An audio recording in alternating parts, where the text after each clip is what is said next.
2018 will be the crucial year. This is the year. Steve has declared war on the rhino class, as have I, and we must tell them we have had enough.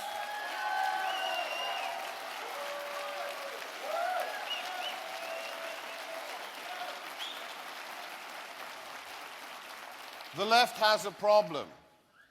The left is a problem. But they have an excuse. They've been reading Saul Alinsky for 30 years. They've been listening to Noam Chomsky and moronic individuals like Michael Moore.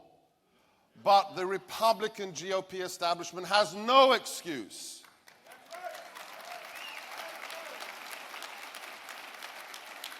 They say they are on the side of immutable, objective truth. They say that they believe in the founding principles of this, the greatest nation on God's earth.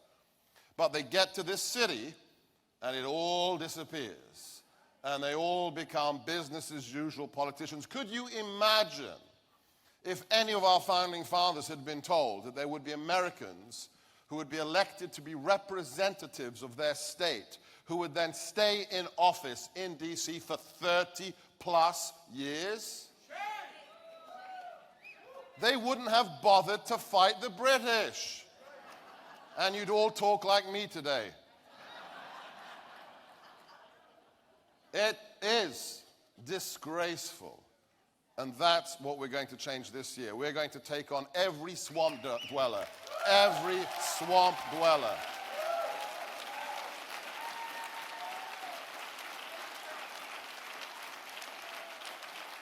Whether on the left or the right, they will be shown the door. And representative government will return. So that's the task we have ahead of us. Before we talk about how that'll be done, and I know Steve has lots of things he's going to share with you about his plan, let me share with you a little bit about my time inside the White House. It was a high honor. It was a career pinnacle to be asked to be a strategist and deputy assistant to this president. And I'd like to share with you a little bit about who this man is, so that we can destroy all the lies, all the smears from the fake news industrial complex. The first thing, I met Donald J. Trump in the summer of 2015 when I was invited to his office in New York to help prepare him for a debate, a presidential candidate's debate. And the thing that struck me is that when the door closed, it was just him, myself, and Corey Lewandowski, his campaign manager, is that this man is exactly the same behind closed doors as he is in public. There's no filter. There's no false DC screen. There's no two faces. In DC, you see these politicians that walk into a room, and if they see somebody important or they see a TV camera, it's like a switch gets flicked at the back of their head, and this grimace, this Washington smile comes across them. There's nothing like that. This man is who he is, unfiltered. What you see is what you get. And that's why Austin was so absolutely right in the previous panel. He doesn't care what the New York Times thinks about him.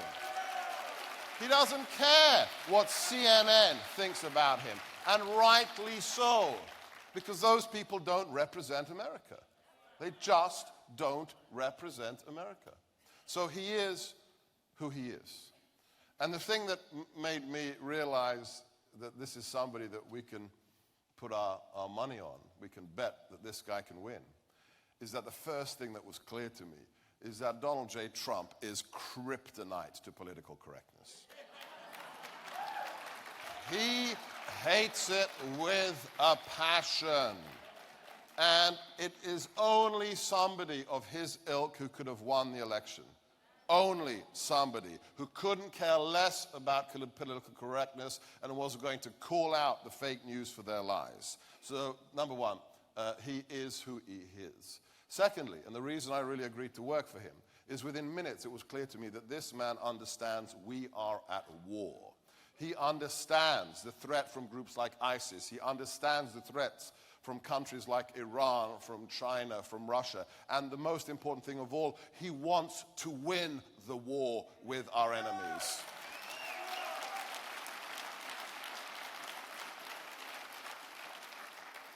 So that's the president. What happened in the last 9 months? Why have you seen the things occur that have occurred? And here I'm going to use an analogy from my childhood. John Milius, great film director, great writer, a Hollywood legend.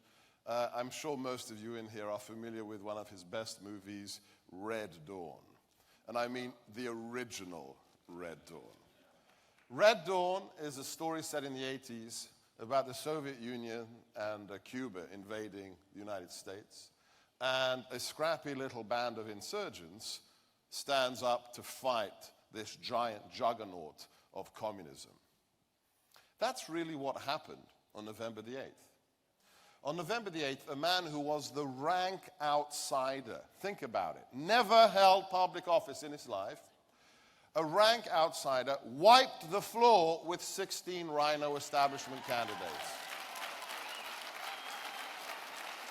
Not only did he defeat his establishment rivals, he then proceeded on the night of November the 8th to defeat a woman who had officially, but you can double it, officially spent $700 million on a campaign for a seat that she thought was rightfully hers because of her gender and her last name.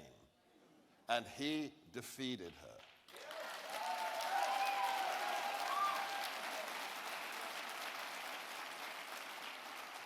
As a result, when we moved into the White House a few months later, on January the 20th, it was a scrappy band of insurgents that moved into the White House. It wasn't the schlep of a GOP establishment of a rhino candidate. It was the utter outsider and his small band of merry men and women. No, it was. It was like Robin Hood. Robin Hood taking over the empire.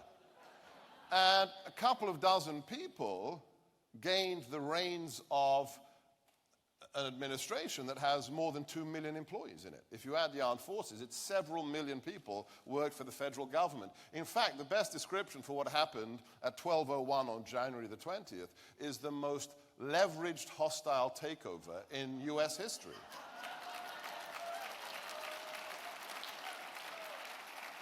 As a result, it is not surprising, and nobody should be surprised, that over the next few months, the massive establishment swamp treated us as antibodies and did everything they could to box us out, to fire more lower-level individuals who were Trump loyalists in the National Security Council. And then eventually we realized the writing was on the wall. Steve and myself realized if we believe in November the 8th, if we really want to support the president, the best way we can do that is from the outside of the building. So, bottom line, relax, take a deep breath, count to 10, it's going to be okay. Because this is not about the last 8 months, it's about the next 8 years. And then it's about the following 8 years under President Pence.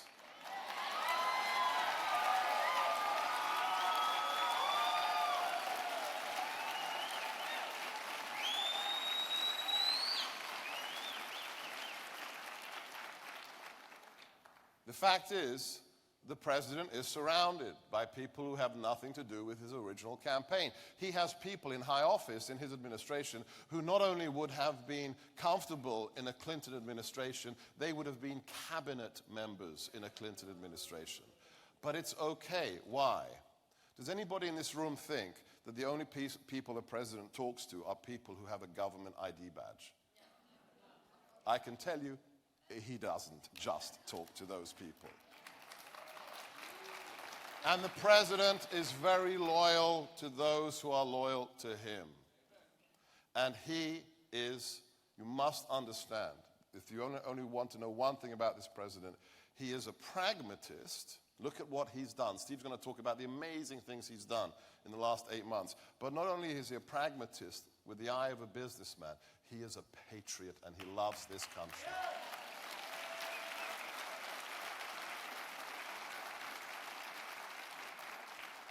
Additionally, and I'd like to ask for your assistance here. I tell you, hand on heart, and if there was a good book here, I'd swear on the Bible, there is not a racist bone, nay, there is not a racist molecule in that man's body.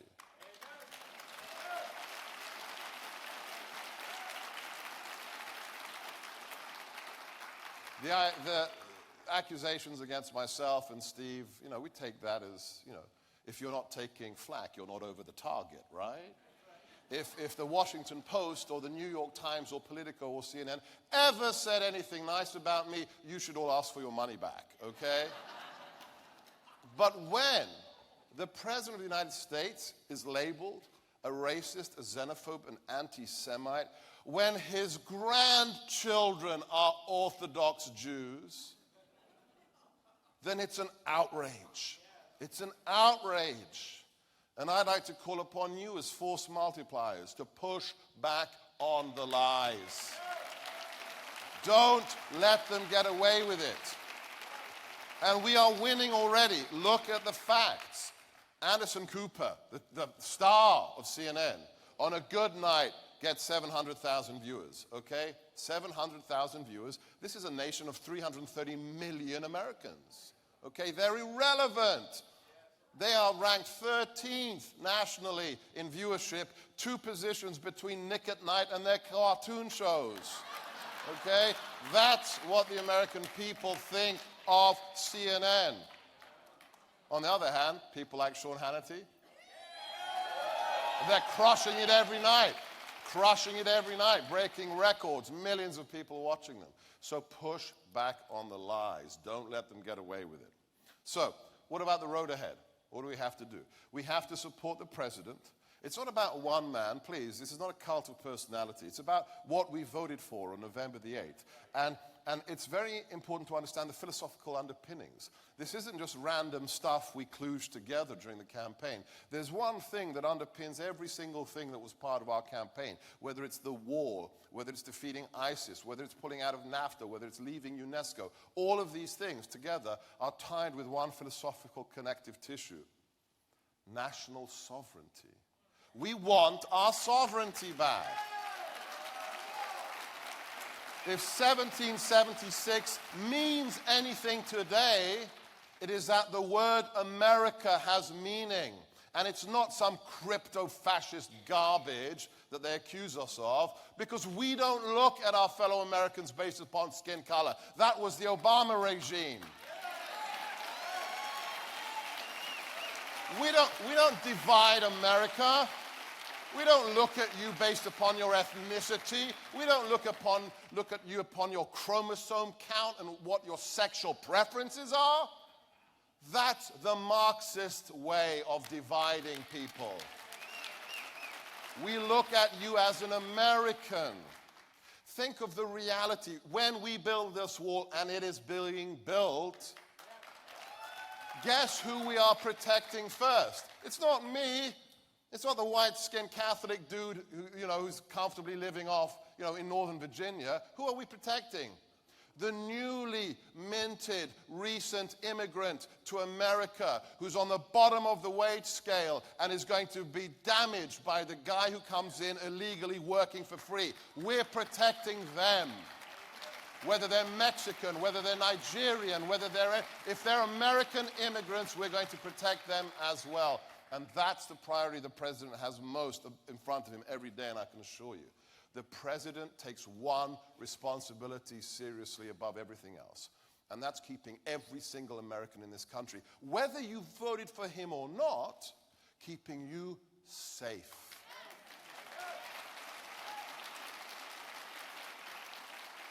"78% decrease in illegal migration before we've built the wall." Just think about 70, almost 80% decrease. As one Special Forces guy told me about what we're doing in the Middle East right now with our military unleashed, we are stacking the jihadis like cordwood, okay? That's what this president is about, making you safe, and secondly, making sure that every single American has the chance to prosper. There's not going to be handouts. This isn't about Uncle Sam looking after you. This is about the American dream, giving you the opportunity to prosper, to be safe and to prosper. That's, in a nutshell, what this president believes in. So, what can you do? Join the club. Don't just sit here and, don't just buy your tickets to next year's summit, okay? Check out what we're doing already. Join our team. Go to the MAGA Coalition, M-A-G-A, coalition.com, MAGAcoalition.com. This is my super PAC, and this super PAC doesn't represent the usual people. There's no, insurance companies, big pharma. No, you know what this is? This is a super PAC for the forgotten men and women who voted for Donald Trump. So if you want to help, if you want to drain the swamp, if you want to be part of this, join our team. Because Steve said something at CPAC, and you're going to hear him right now. But I want to repeat, in case he doesn't tell you again what he said at CPAC. If you think that the establishment swamp is going to give us back our nation without a fight, you are sorely mistaken. So let's stand together, let's come together, and let us make America great again and reinstill in our nation and celebrate the Judeo-Christian values that it was founded upon. And to quote, I know it's a little early, but that's okay. You all forgive me. To quote my former boss, Merry Christmas. You guys.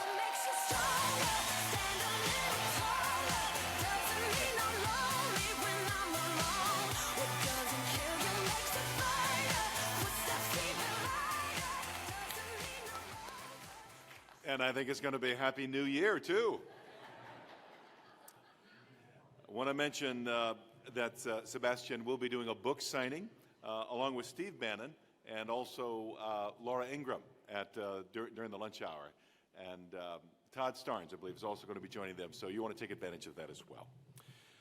So, folks, our next speaker is the former chief strategist serving under President Trump for the first 7 months of his administration.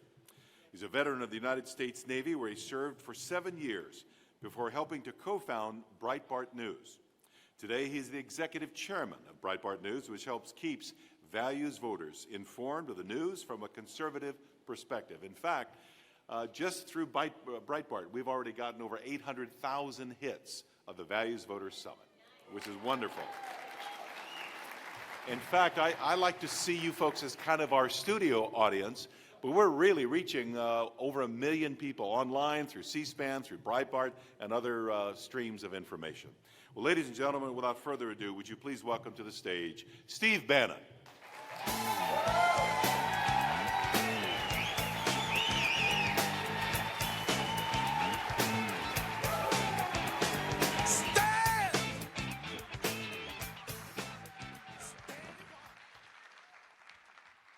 Thank you very much.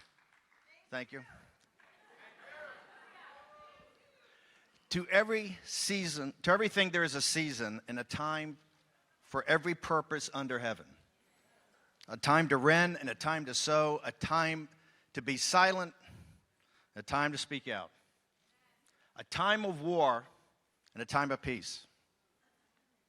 Now, the AP story today that kicked off my speech before you all talks about, Bannon enlists the value voters in his war against the Republican establishment.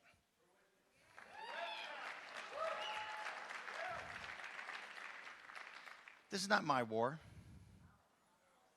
This is our war. And you all didn't start it. The establishment started it. But I will tell you one thing, you all are going to finish it.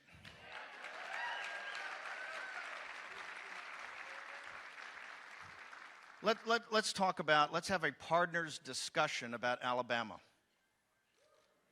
In Alabama, the elites, the permanent political class, as personified by Mitch McConnell and Stephen Law and Karl Rove and that clique that's been running this town for 30 or 40 years raised over $30 million to go after a good and righteous man, Judge Moore.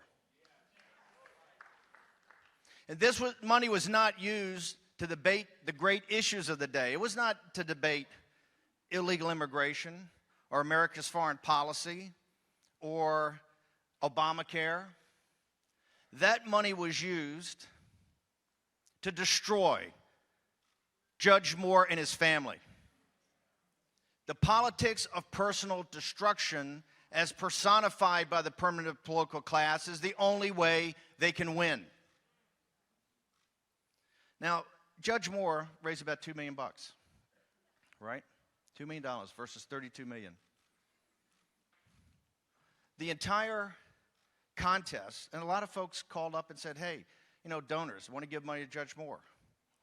I was telling folks, as a private citizen, you know, I don't think that's smart. We have to prove the theory of the case down in Alabama. This is a test of wills. And we're going to determine down there who is more powerful. The money of the corporatist or the muscle of the people.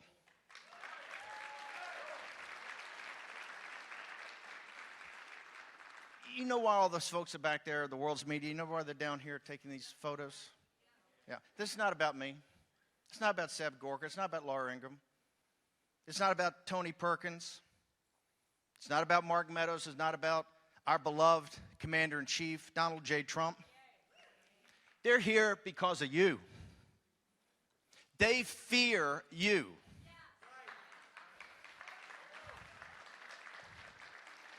And they fear you because they understand you've had a belly full of it and you're taking your country back. And from the city of London to Beijing to the Gulf to Washington, D.C., Silicon Valley, Wall Street, they're nervous. And you know why they're nervous? They understand that you're the transmission of the best values of the Judeo-Christian West.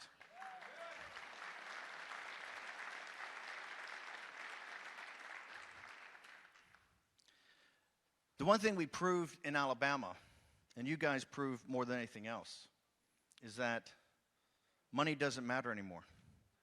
In the days of the internet, in the digital era, the internet's helped disintermediate the mainstream media and the party bosses. And what it's done is made the analog world even more important. That a good man with good ideas, with good people to back him up, can beat any amount of money. Here's what's so unbelievable about Alabama.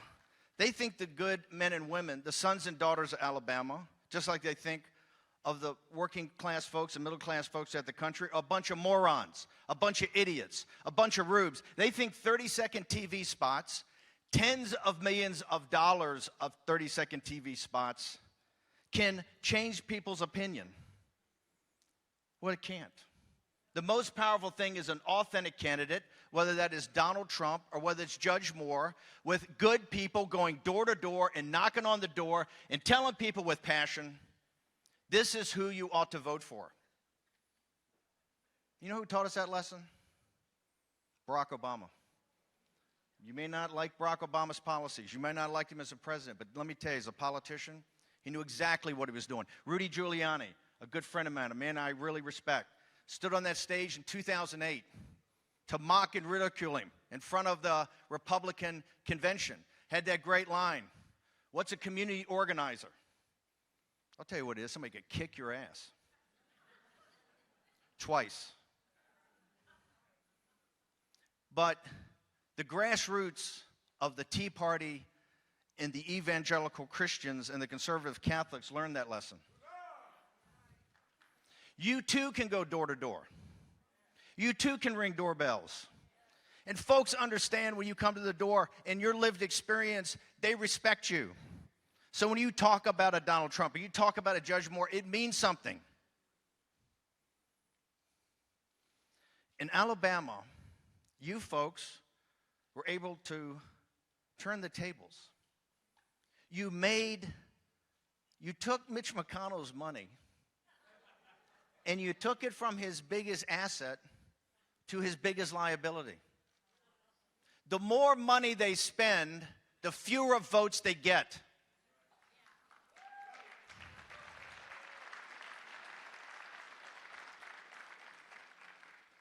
Now, Mitch, I don't know if you're watching today. I don't know if you're watching Value Voters, or you maybe have your staff.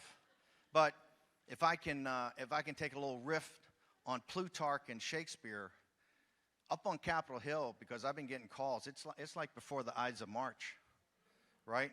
The only question is, and this is just an analogy or metaphor, whatever you want to call it, they're just looking to find out who's going to be Brutus to your Julius Caesar.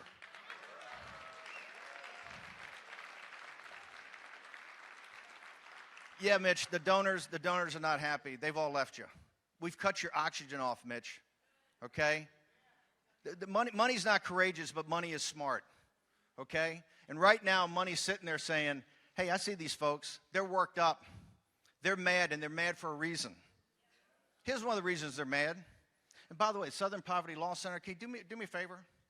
You talk about hate and everything like that. Why don't you go talk to your corporatist clients that give you all the money to run these folks down and ask them about the economic hate crimes they've been pulling on the working men and women of the United States of America? Why don't you answer for them? Why don't you answer for all the foundations of all these guys that put that money in, and let's look at their economic crimes. They've gutted this country.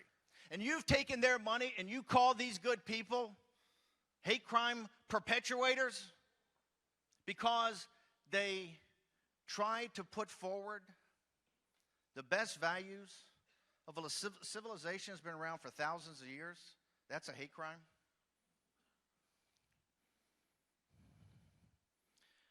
We're in the Valley of Decision. This is the fourth great turning in American history. We've had the Revolution. We've had the Civil War. We've had the Great Depression and World War II. This is the fourth. And we're going to be one thing. It's going to take 5, 10, 15, 20, 25 years to go through this. And we're going to be one thing or the other on the other side of it. We're either going to be the country that was bequeathed to previous generations and to you, or we're going to be something else. And in that Valley of Decision, it's not about Mark Meadows and Donald Trump, Ted Cruz, and Mike Lee, and all the great leaders of the conservative movement, Vice President Pence, Laura Ingraham, Steve Bannon, Seb Gorka. The burden's on you. The burden's on your shoulders. On the morning of November 8th, right, I knew, as I told the president, the entire time, so I stepped in there in August when he was, 16 points down, double digits in every battleground state, 70 on the generic ballot, got to be at 90, no money, not a lot of organization. I said, we can pull this thing together. You're going to win 100% metaphysical certitude you're going to win. On Billy Bush Saturday, everybody's running for the exits. Everybody's jumping ship. Nobody's making justifications for what the president said, including the president of the United States, or that time, candidate Trump himself. But I told him, 100% metaphysical certitude, you're going to win. Because folks are looking for change in this country. They're looking to take their country back, and you're the vehicle and instrument that's going to do it.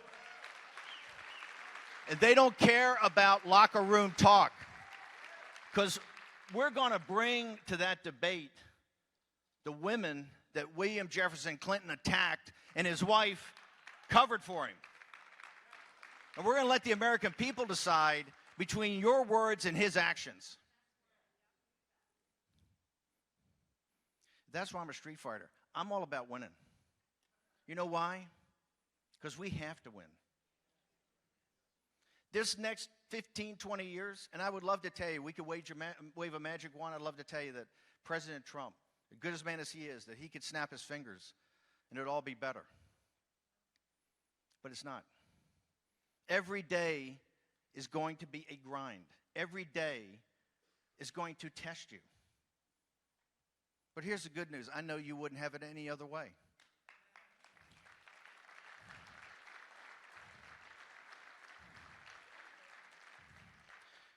Let's go back to Alabama for a second. You know, since the Associated Press called Judge Moore at, I think, 9 o'clock at night in Montgomery time, rough around there, he had won by, what, 10 points, roughly 10 points over Big Luther. Earlier in the day, there'd been a bigger victory. Bob Corker. Bob Corker. You know, a real piece of work. He had called the president. This is a guy that had, what, $6 million of cash in the bank or thereabouts. Had chairman of the Senate Foreign Relations Committee, most prestigious on Capitol Hill, and the one you can raise most money on besides the banking committee. In a state that, what, President Trump won by 22 points, some outrageous number. He didn't have an opponent. There's no opponent. And according to him, now President Trump disagrees with this, according to him, President Trump said he'd endorse him. Money, prestige, no opponent, an endorsement of the President of the United States. And he quit.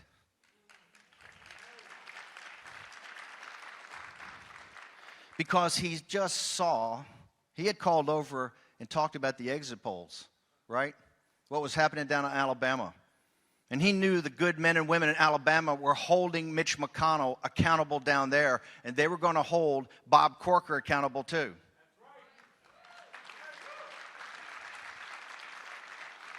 Now they've said in this civil war inside the Republican Party that you know, why are you going after folks?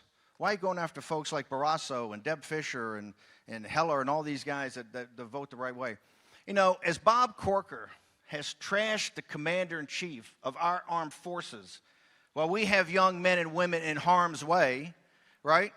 Well, he said he's leading them on a path to World War III, that he is not stable, that people have to keep him moderated, that it's an adult center, and they took the morning shift off, while some U.S. senator in a position of that authority, for the first time in the history of our republic, has mocked and ridiculed a commander-in-chief when we have kids in the field.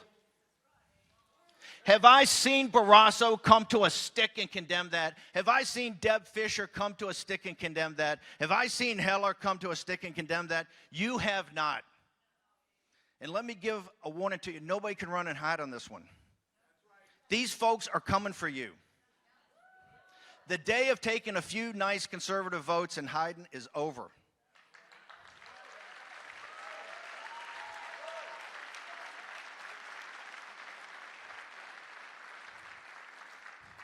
These folks are not rubes.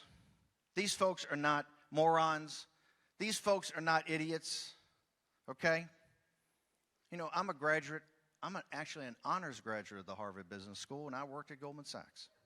And if you ask me if I would rather be governed by the first 100 people that walked into this conference today or the top 100 partners at Goldman Sachs, I would take the first 100 people every day of the week.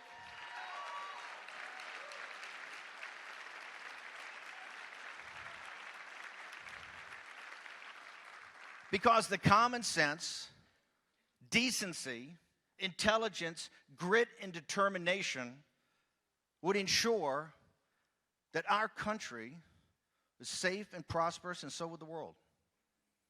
And let's look at these elites. And the reason we position, Hillary Clinton as the guardian or the tribune of a corrupt and incompetent elite. Look what these geniuses have left for President Trump, where they said, oh, this guy's unfit. This guy's unfit to be commander-in-chief. No, he's unfit to do this, unfit to do that. Look what they've foisted upon President Trump in the first couple of months of his administration. You got the Bay of Pigs down in Venezuela. You have the Cuban Missile Crisis in Korea. You got Vietnam and Afghanistan. That's not his doing. This is what all these geniuses have been doing for the last 20 or 30 years. This is the same crowd that said, hey, if we just let China have most favored nations and let them in the WTO, they're going to be, as they get wealthier, they're going to be a liberal democracy and free market capitalism. Yeah, that played out well.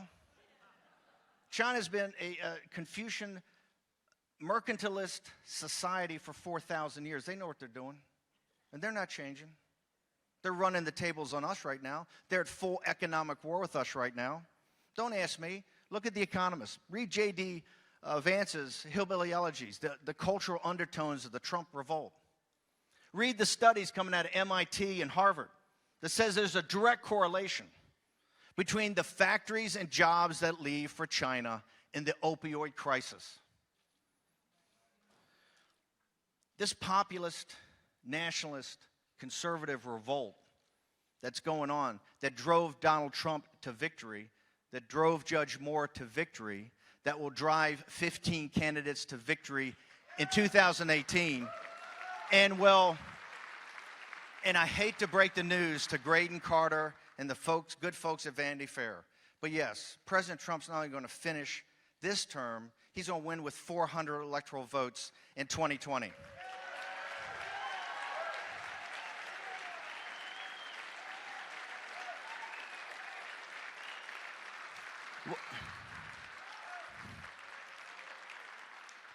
Now, why is this a populist revolt? It's real simple.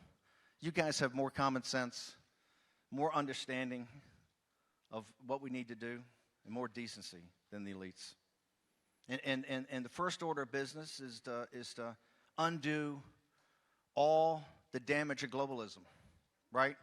That allowed Silicon Valley and Wall Street and Hollywood and the imperial capital right here in Washington, D.C., and London, and Beijing, and Davos, right? The party of Davos, to undo globalism. The reason we need populism and we need to get it formed up is that there's bigger and more crucial decisions coming down the road in the next 10 or 20 years. The convergence of biotechnology, artificial intelligence, the computer chip. There are going to be decisions in front of mankind in the next 20 years that man's never had to face before. And if you think that the elites that got the world into the situation it is today are going to make the right judgments 20 years from now, you're sadly mistaken. It's folks like you that have to tell folks this is not a science experiment. This is not an engineering exercise. You're free men and women in the greatest republic in the history of Earth.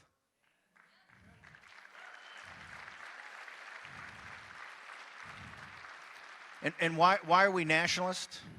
It's not ethno-nationalism. These guys can run that drill all they want. It's economic nationalism. It doesn't matter what your race is, your ethnicity, your gender, your religion, your sexual preference. It doesn't matter. It does not matter. As long as you're a citizen of this republic, that's what matters. Economic nationalism is what binds us together. Economic nationalism and understanding we're going to bring those jobs back. It's not the second law of thermodynamics why they left. There's no inexorable law that took those jobs to Asia and those factories to Asia and left us with gutted communities of opioid addicts. That was human agency. That was decisions of men and women that did that. And it's decisions of men and women that are going to bring those factories back and bring those jobs back.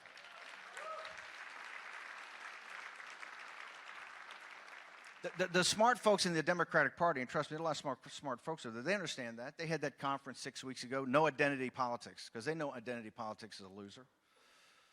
I knew it was a loser. When we took the campaign over, remember, Trump was 16 points down. They said, oh, my God, he knows he's going to lose by 25 or 30 points, so he brought in the mad bomber. And he's going to just destroy his enemies on the way down, right? And what you saw is a highly disciplined campaign run on these themes of populism and economic nationalism, right? The rule of law. And Hillary came out. She was on the beach raising money because, they were running a four corners offense. She came out. She came out after about a week. And she had that thing. I'm sitting in the war room. We had all these TV sets and all the young men and women there that worked on the rapid response force. She hadn't given a speech in a month. She came out.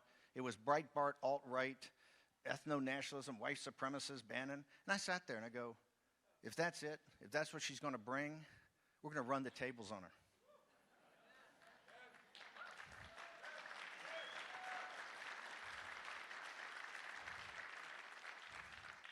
One thing about economic nationalism, it does, and by the way, I understand all of us don't agree on everything. I understand that there's plenty of folks over at Cato and AEI and Heritage that we have to convert, and they don't totally agree with, that free trade is a radical idea, right? That no vibrant nations ever really agreed with that. The Chinese certainly don't. Japanese certainly don't. Koreans certainly don't. That's why they got the manufacturing jobs, by the way. But economic nationalism, one of the parts of it is that it's the centerpiece of value voters. For too long, this Austrian school of economics had us thinking that everything's about the economy, that you got to look at the jobless rate 6 weeks before the election because that's going to determine who wins the election, that everything's about the gross domestic product and the rate of growth and the unemployment rate. All those stats that are very important. That's not it at all. We're a civic society and a culture that has a capitalist free market system as our economy. But we're not an economy. And you're not just units of production. You're free men and women in a civic society, underpinned by a capitalist system. But where other people in the world don't practice capitalism, we have to be savvier than that. We have to be smarter than that. And we will be. President Trump's seen to that, his whole trade agenda. And that's what won us Pennsylvania and Wisconsin and Michigan and Iowa and almost won Minnesota at one point. That's how you're going to win 400 electoral votes. Democrats understand this. They understand that they got to come back with some sort of economic program, but it'll just be Trump light. It'll just be Trump light. President Trump has had these ideas and believed this for 30 or 40 years. He's a very savvy businessman. He didn't come to this party late. He ran for office late. Let me tell you about President Trump because I had the honor of seeing him up close. This is a guy that's worth billions of dollars. I don't know if it's 4, 5, 7, 8, 10. At some point, you got to quit counting, right? A beautiful wife, tremendous kids, great grandkids, a loving family. The friends he has are unbelievable. You see the friends and the love that they have for him, of somebody that's hung out for him, with him for decades. These people love him.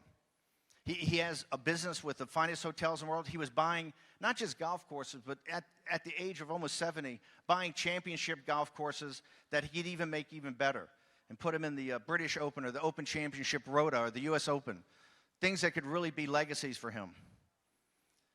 He didn't do this for any kind of ego gratification because let me tell you, you don't understand how they try to destroy him and how tough it is every day when they come after you, and they come after your family, and they come after your kids, and they come after your friends, and they come after your business. They weren't there to debate Donald Trump. Hillary Clinton just did a 900-page book or whatever. She's going around the country. She still can't tell anybody why she should be president of the United States. She can whine about all the bad things that she thinks happened to her, but she can't make a convincing case of why she should be president. She can't take on any Donald Trump's ideas, didn't want to do that. They wanted to use that $2 billion just to destroy him. But on the morning of the 9th, I think we won at 3 o'clock in the morning. It was called 3 o'clock in the morning. That coalition with Reince Priebus and the RNC, we won, as I always knew we would. But the key that picked the lock in North Carolina, in Florida, in Pennsylvania, in Ohio, in Iowa, in Michigan, and Wisconsin was you.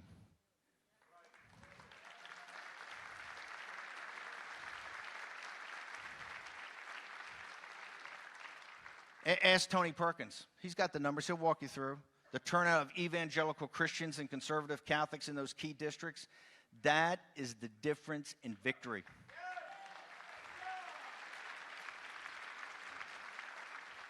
I was most nervous about North Carolina, and it was not the weekend before, but the weekend before that I was down in North Carolina with the president, Mark Meadows, and Mark Meadows came up to me and said, "We got this." Said, "We got this." I said, Mark, I don't know. It's pretty tight. I'm very nervous. He says, we got this. He says, the evangelicals are going door to door. They're getting that vote out. Conservative Catholics going door to door. The hobbits are going door to door in the Shire. And they're getting everybody out. That's why they fear you. They understand, trust me, they know all the math, right? They know all the math. They know what you did. They know what you did in Alabama. But on November 9th, I will tell you one thing, because I was the CEO of it. You know, we were a little bit the island of misfit toys, right? Because it only come together in 88 days. But I will tell you, and I had a conversation with Jeff Sessions one time when he was under the most pressure over at DOJ. And I asked him flat out, I said, Senator Sessions, is there any doubt in your mind that the hand of providence was critical for our victory? He said, absolutely. Divine providence worked in that victory, just like divine providence worked on Judge Moore.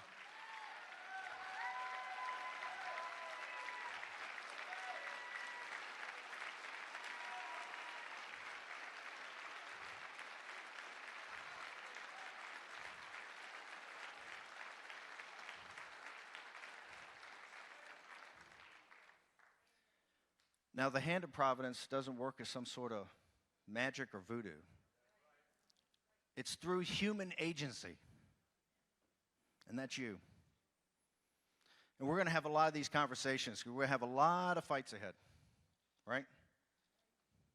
And the first one is, before we can get to the progressive Democrats and the Southern Poverty Law Center and all these folks we got to take on, and we're going to take them on, and we're going to stand them down, okay? There's no doubt about that. There's no doubt about that. But there's a time and season for everything. And right now, it's a season of war against a GOP establishment.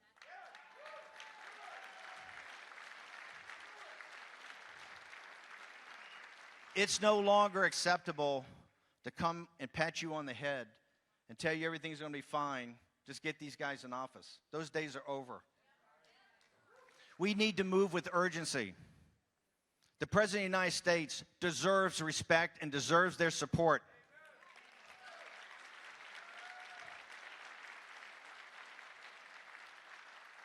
Of all the insults that Senator Corker threw at the Commander-in-Chief in a time of war, the worst thing was, you know, it was Phil Rucker, I think, at the Washington Post, and I think it was Jonathan Martin, Peter Baker over at the New York Times. They had the buried lead. Buried lead is about 20 paragraphs down. Where Corker said he gave up the game.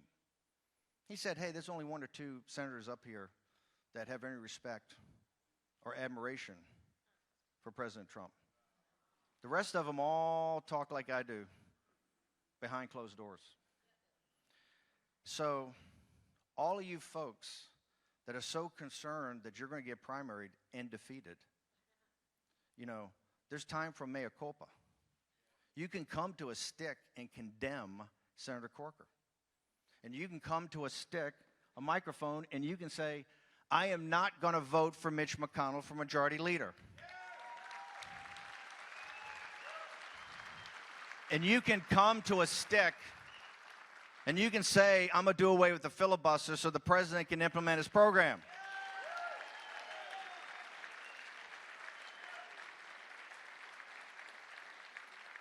Now, Senator Barrasso and Senator Fisher and Senator Heller and the other one of you folks, Senator Hatch, if you do that, these are good folks. They may reconsider. But until that time, they're coming for you.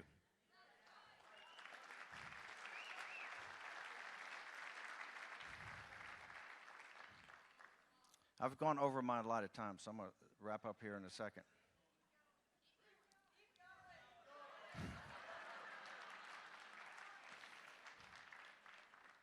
You sound like my colleagues in the White House.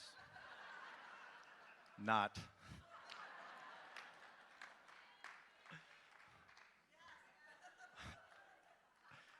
I'm going to come out and give you a hug. It's the last thing. The president needs our support more than ever. Look what happened, and here's what happens when the president knows he has your support. Because, you know, let's have a partisan discussion. the president had some bad information given to him and some bad advice given to him, and had some folks telling him things that just weren't so. And I'd kind of told him what was going to happen down in Alabama, where I was going to stand with the men and women that got him into office. But let's look at what's happened since Alabama. A 70-point program for DACA, including 20 deal killers. And just to make sure that Durbin and Nancy Pelosi got the joke, somebody, White House official said, oh, by the way, no pathway to citizenship. Right? That was the first thing, DACA. The next thing, you had the religious liberty EO that was gutted back in May? Surprise, surprise, surprise. A 25-page memo from Attorney General Sessions. The whole, Little Sisters, the Poor thing, everything turned around. Number 2, right? Got out of UNESCO. Number 3. Yep. Got Treasury Secretary Mnuchin said it's going to be a middle-class tax cut, and it's going to have the small business tax cut. This is going to be middle-class and for working-class people, I guarantee you. Then you had Obamacare, not going to make the CSR payments, going to blow that thing up, going to blow those exchanges up, right? And lo and behold, we're going to decertify and get out of the RAND deal and name the IGRC a terrorist organization. Those are not random events, folks. That is victory begets victory. We owe that to Judge Moore and the good men and women in Alabama, because that all came from them.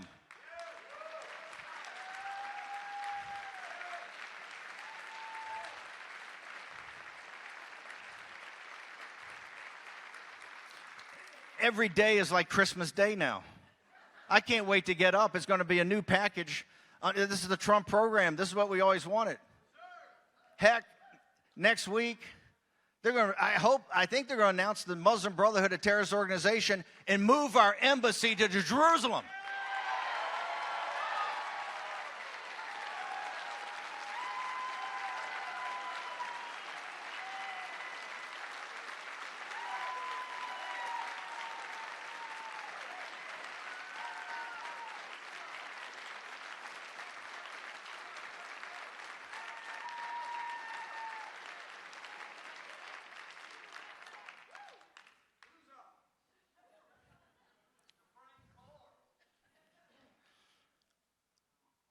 Oh, that's right. Mitch McConnell now is working triple time on getting those judges approved, right? Funny how that all works. Victory begets victory. It's very simple. We keep winning, and good things are going to happen. We keep winning, and your country's going to be saved.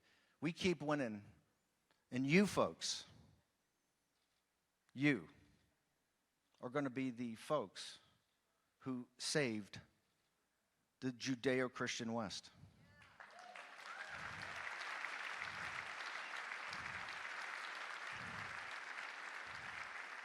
Now, we don't have anything to offer you except a lot of work.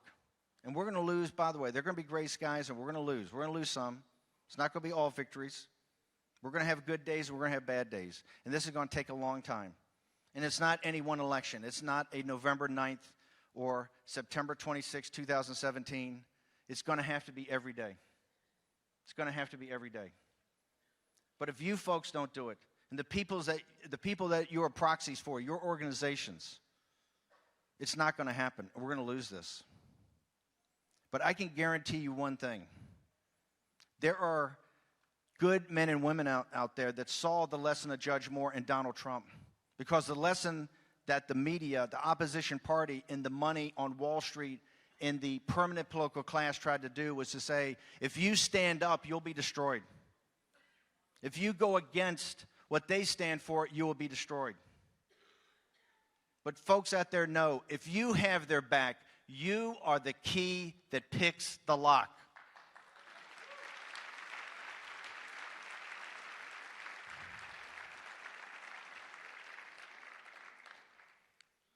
There's a Chinese philosopher, Lao Tzu, that said, I think 2,500 years ago, or 2,000 years ago, that the leader's best that when the main objectives are achieved, the people themselves say, look what we accomplished. That means it's all on you. It's not Donald Trump. It's not Mark Meadows. It's not Ted Cruz. It's not Laura Ingraham. It's not Steve Bannon. It's you. So tonight, when you pray for your country and the servicemen and President Trump and his family, say a prayer for yourselves. Because 100 years from now, they're going to look back and they're going to hold you accountable for what you did in the next 5, 10, 15, 20 years. And if we stick together and show the same tenacity, the same grit, the same courage as you showed in Alabama, we're going to win and they're going to lose. Thank you.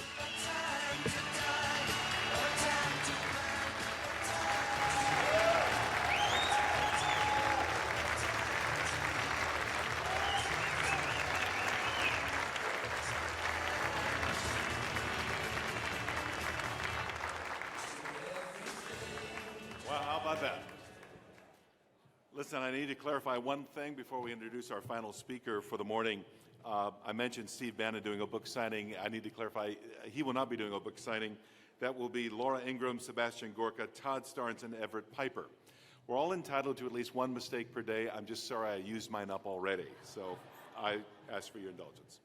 Well, our final speaker is the most listened to conservative female talk show host in the United States. That's right. The Laura Ingraham Show is ranked in the top 10 radio shows in the nation. She is also editor-in-chief and co-founder of the conservative news website lifeset.com. She is a New York Times best-selling author, and her books include The Obama Diaries, Power to the People, Shut Up and Sing, and The Hillary Trap.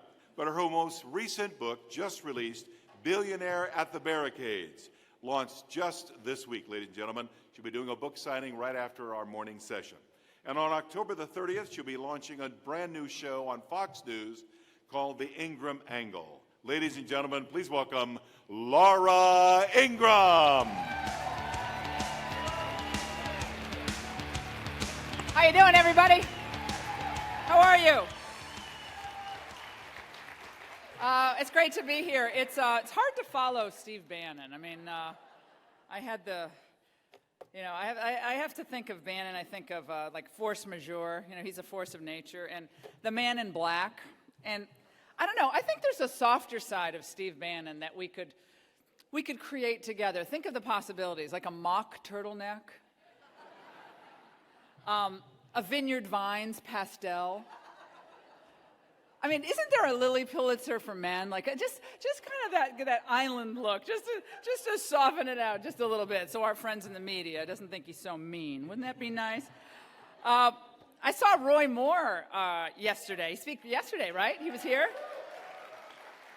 Now, let me just say, after watching him, if Roy Moore wins that Senate seat, of course he's going to make Ted Cruz look like Jeff Flake.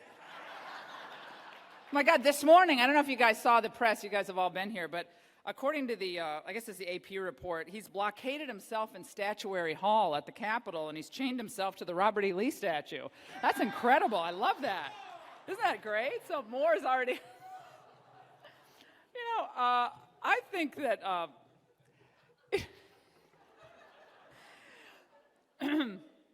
I just have one more thing to say about this is a little lighten it up here, because things can be depressing if you follow politics. And I am of the view, and I'm going to try to do this on Fox every night. I'm of the view that we all need to have fun while we're in this battle for America. You know, don't you think? It's fun. It's fun to win. It's fun to win, and it's a great joy to be able to spend a little time with you today. And I was thinking about, the poor Democrats. Everyone's talking about Donald Trump and the divided party. Bannon got into that. I'll get into that a little bit more. But the poor Democrats, I mean, they're having a dickens of a time doing fundraising. Have you seen this?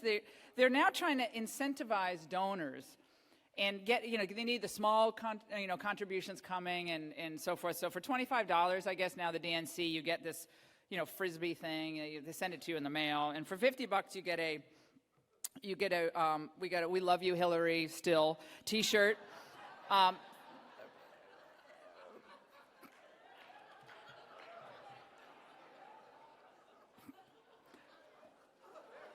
For $100, you get a subscription, lifetime subscription to Mother Jones. I think that's going out of business, but you still get the subscription. And this is what I find most interesting that the DNC is doing. They need more bundlers. You know, if you raise $100,000, $150,000, you're called a bundler. So if you sign up to be a bundler and you're really aggressive about it, I guess now the DNC has announced, this was yesterday, they will send you a terry cloth robe that opens easily in the front.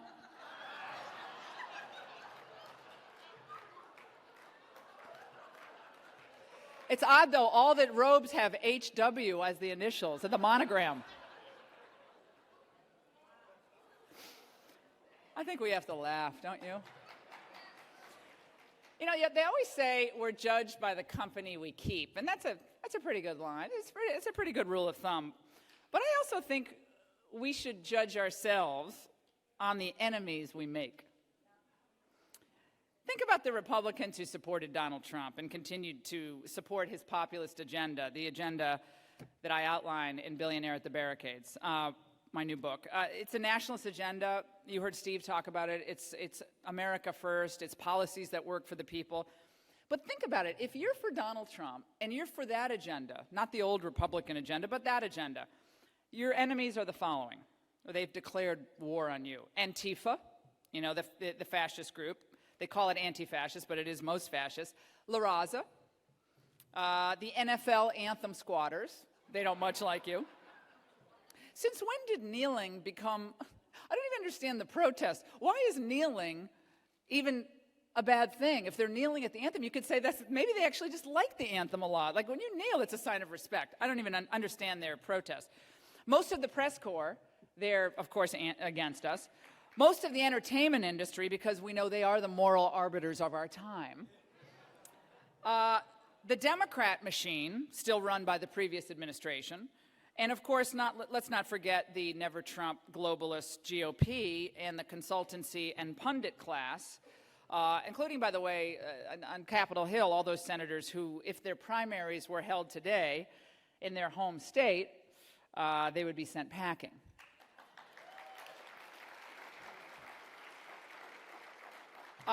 Speaking of, before I leave this topic, there is some good news out there. There is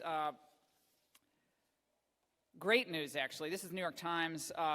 Finally, speaking of the Weinstein mess in Hollywood, there's finally a new law firm that has formed to give Gloria Allred a run for her money. You know, she represents a lot of these women who have been abused and subjugated in the workplace. And it's just formed. It's going to be a big deal. It's called Clinton, Weiner, Spitzer, and Weinstein.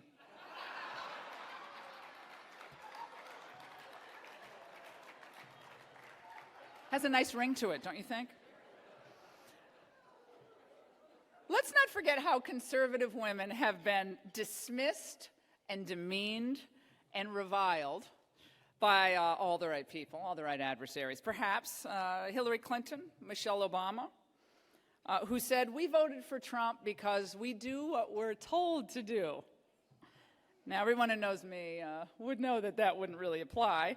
But I was thinking about, what about all those workshops and all of those seminars that Hillary and Michelle convened about girl power and you know, girl first, and you know, we got to support women. It doesn't matter what your views are.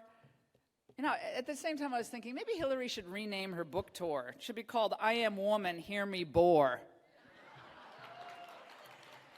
They're so exposed, right? They were never for women of different political viewpoints. They are for you, women, if you agree with them, liberals. If you are a woman who truly thinks for herself and is not cowed or frightened because of the calumny being directed your way, then frankly, you don't really deserve protection. They don't really care about you, and they will ridicule you. And usually in front of in a university setting or in some general session of left-wing malcontents. I titled my new book, Billionaire at the Barricades, for a reason. The subtitle is The Populist Revolution from Reagan to Trump. Donald Trump has a lot of walls to clear and one wall to build.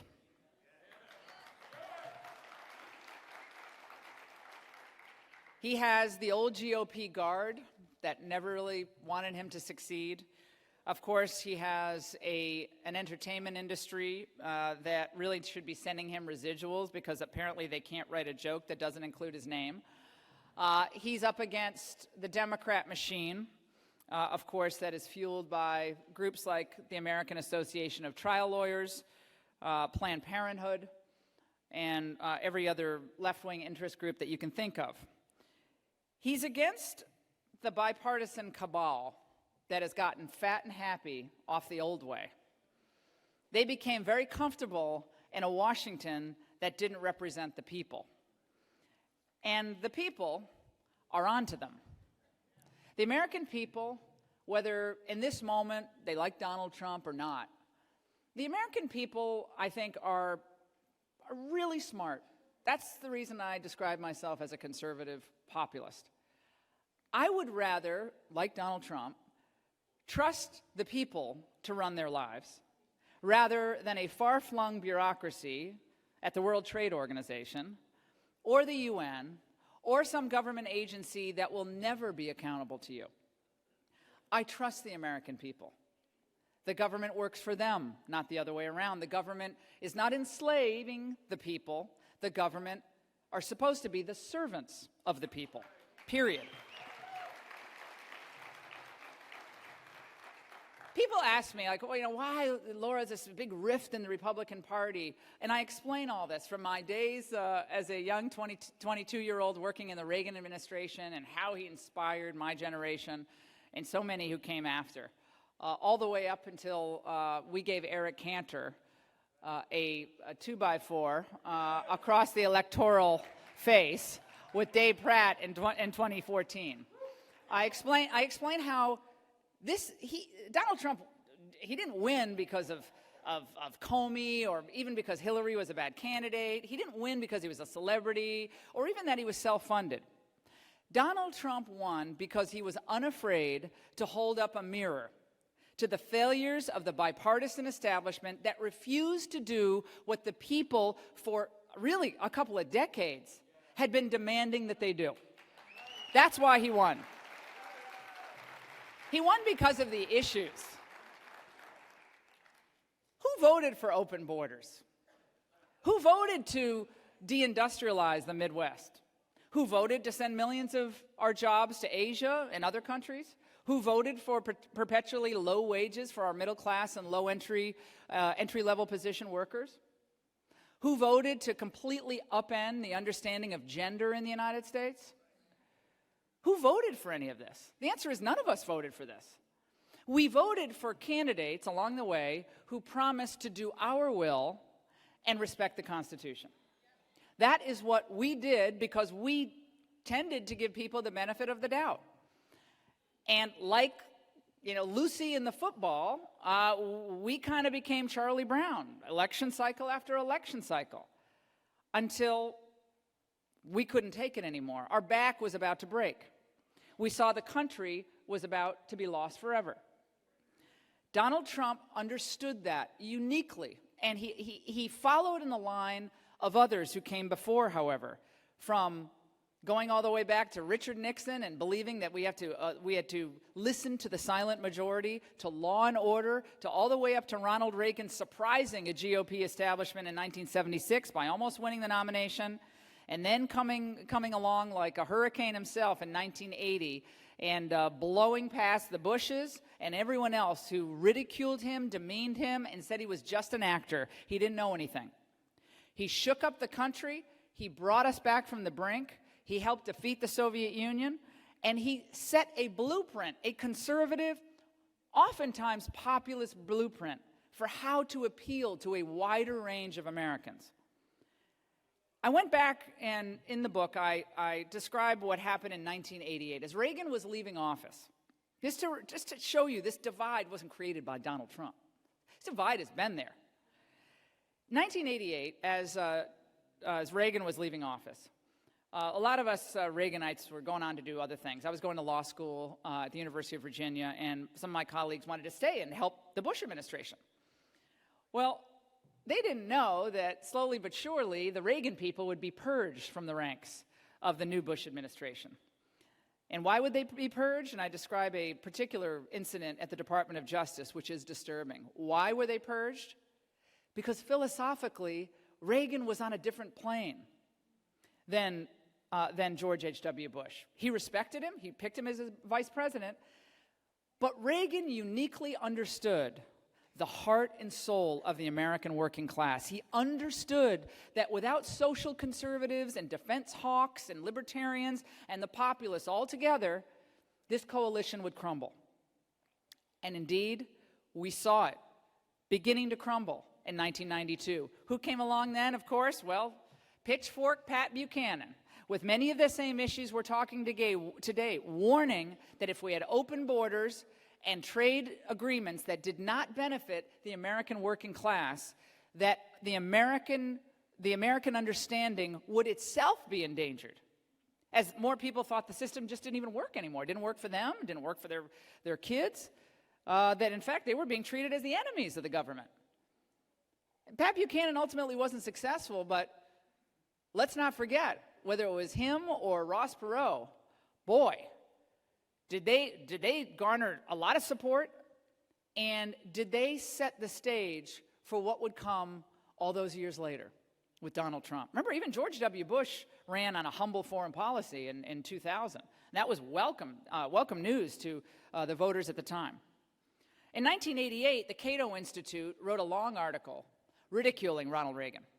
Now, I like a lot of the folks at Cato. I like a lot of the stuff they do on taxes and the deregulatory stuff. But they branded Reagan a know-nothing protectionist on trade. Why? Ronald Reagan thought it was worthwhile to save an American company called Harley-Davidson. He believed that it was well within our right in protecting our people and our businesses to slap a 45% temporary tariff on cheap Japanese motorcycles that came into the United States. And lo and behold, we have one of the most successful American companies still in business today because of what Ronald Reagan did at that moment to save that American company. That was wildly popular. It was a populist Ronald Reagan. That was the protectionist Ronald Reagan. Since when is it bad to be a protectionist, by the way?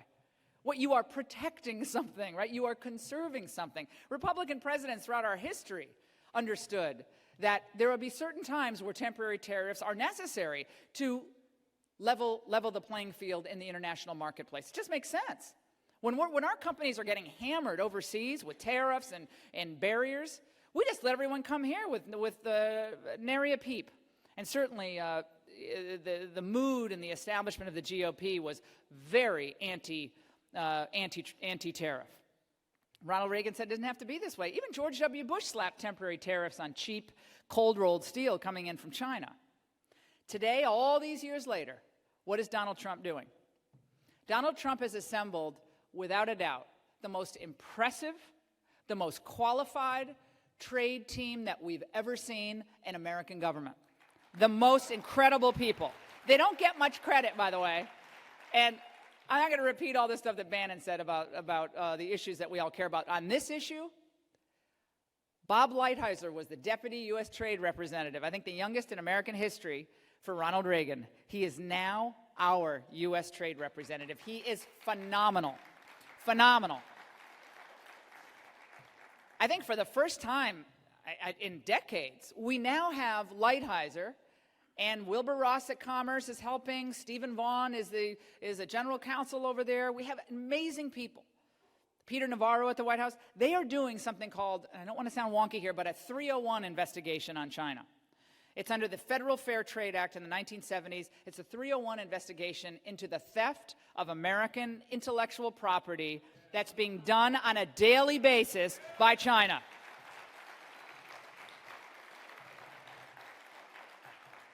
We got Chinese cheap imports stealing our intellectual property, American-made ingenuity, taking it, pirating it, making it overseas, sending it here, everything from pharmaceuticals to Cambria countertops, which I understand they're stealing the IP on, the quartz countertops, and cheap stuff that's probably poisoning us. Trump administration said not going to get away with that, not going to do it.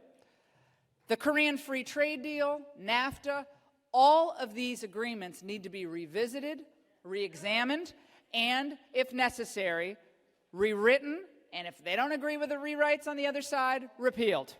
That's what has to happen.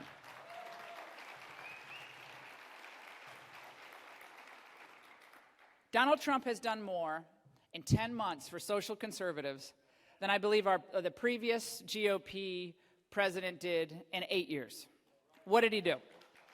The Mexico City policy, gone. Funding abortions overseas. Neil Gorsuch, one of the most qualified people I could conceive of, being on the Supreme Court. He's expanded religious liberty in the United States by opening up the types of groups that will be exempt from the Obamacare contraception mandate.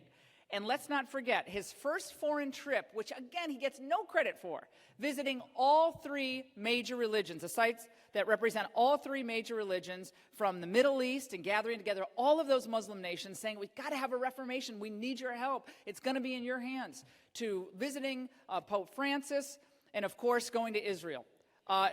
This trip set the stage for the type of president I believe he can be and he will be. That should be welcome news to all the social conservatives listening to me across the United States and in this room. And I was proud to march at the annual March for Life this year in January, and I was so heartened, and we were all so happy who were there. It was hundreds of thousands of people to actually have our vice president address the March for Life live, not on a videotape. He was live and he was there. Talk about inspiring. The Democrats have a policy of resistance. They don't really have an agenda for America. And I would say, unfortunately, that affliction also can be found in the Republican Party, where if you ask the average person on the street, you know, what are the political parties trying to do in Washington? What are the Democrats about? And then you say, what are the Republicans about? It's kind of confusing to people. I think the simplicity and the clarity of messaging is so important, both at the White House and on Capitol Hill. Right now, we know what this administration wants to do. It's 2 words: America first. Very clear. What are we going to do? What are we going to do in foreign policy? Put America first. What are we going to do in immigration policy? Put America first. Trade policy? America first. Social policy? Put America first. The culture wars, with what we saw in the national anthem? America first. From trade to foreign policy to immigration to all the issues in between, we can understand where the Trump administration wants to take us. He is doing his best under very difficult circumstances. He's not a perfect person. He's not going to get everything right. Neither do any of us. But time and time again, you will see that this administration is going to give voice to those who haven't had a voice in many, many years. The silent majority strikes again. We've been kicked to the curb for too long. We've been demeaned and will be demeaned as time goes on. It doesn't bother me one bit. I'm looking forward every night on Fox News to be telling a broader story about America. We'll hit the political topics, of course. We'll have plenty of conflict. But there's so much goodness in our country that I see on a daily basis that I think it's incumbent upon us as we take seriously our role as conservative warriors. But it's incumbent upon all of us to remind the broader American public of what is innately so positive and so blessed about this country. From every level, from the local level to our schools, to teachers who are doing a great job, to those who give and sacrifice and never make it on YouTube. I'm going to be telling those stories. I'm going to be telling your stories, politics and the rest of life, everything in between. I hope you'll tune in every night at 10 p.m. We're going to have a lot of surprises in the first few weeks. We're going to have a lot of fun. I'll need your prayers as I pray for you. I pray for our country. I pray for the wisdom of our leaders. We must be happy warriors. I will pledge to you, I will do my very best as time goes on, as I did to try to frame this election cycle in the broader historical context. And I will do this every day, every night, on the radio, on television, and as I continue to write. I'm so proud of what the Values Voters Summit has done, and I'm so proud of all of you for never giving up, never giving in. And always remember what Ronald Reagan told me as I walked out of the Oval Office for the very last time. He said, "Laura, make it matter." Thanks, everybody. I appreciate it. I'll be signing books. See ya.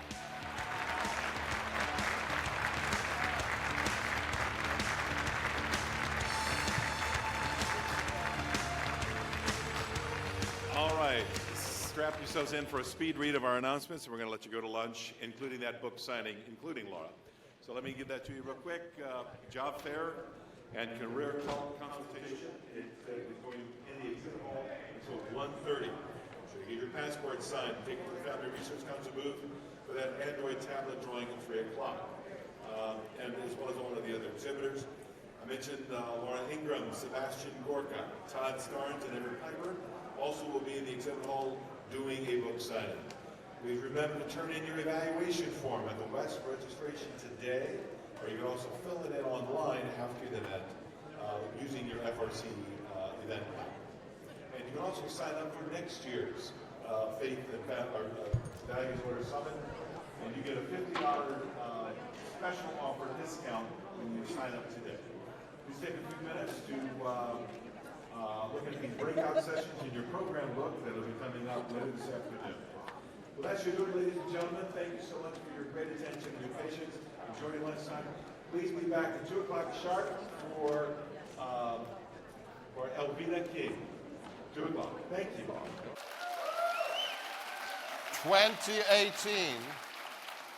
2018 will be the crucial year. This is the year. Steve has declared war on the Rhino class, as have I, and we must tell them we have had enough.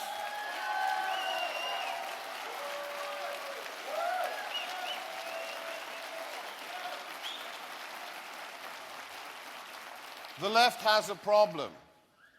The left is a problem. But they have an excuse. They've been reading Saul Alinsky for 30 years. They've been listening to Noam Chomsky and moronic individuals like Michael Moore. But the Republican GOP establishment has no excuse.